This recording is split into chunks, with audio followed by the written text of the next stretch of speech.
А вот как в Украине поступить с этой историей? Да, то, что власть не готова идти на непопулярные меры. Мы видим, что она, наоборот, принимает популярные шаги. А без этого любая, не знаю, налоговая реформа, фискальная, какая угодно, это будет, ну, по сути, ни о чем. Да? То есть надо поменять эту парадигму. Как это сделать, если власть не готова на достаточно жесткие и иногда жестокие шаги? Ну, во-первых,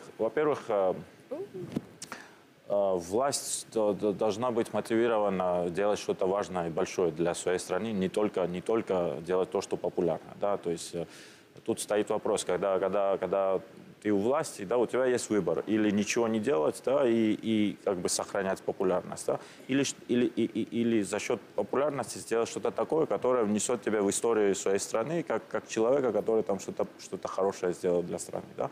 Для нас мотиватором был вот как раз вот это. У нас и так была большая поддержка, да, и мы понимали, что можно как бы можно идти на непопулярные шаги, но даже если не было большой поддержки, мы бы это сделали, потому что по-другому страну не вывести из кризиса.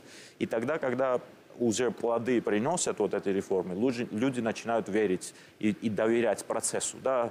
Если люди начинают доверять процессу, если люди начинают как бы не сомневаться в том, что правительство на самом деле хочет что-то хорошее делать, да? На самом деле борется против коррупции. И если это на самом деле так, люди это будут замечать сразу. То есть там не надо там, космической науки для того, чтобы донести это для общественности, чтобы люди, по крайней мере, чувствовали, что окей, сейчас есть вот желание что-то исправить.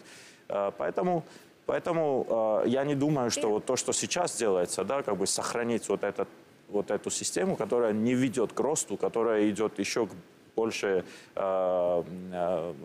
тому, что больше людей становится все нищими, да, это не приведет к результату, к пиар-результату и так, да, то есть все равно экономический кризис будет сохраняться, и люди будут недовольны не тем, что государство провело какие-то там непопулярные, болезненные реформы, а будут недовольны тем, что ничего не происходит, их жизнь остается таким же плохим и трудным. Да? Так что тут нет такого там ответа, что вот, единственное, это надо с делом заниматься, и надо стараться спасать страну, а как на это потом люди отреагируют, это уже вопрос истории, вопрос того, насколько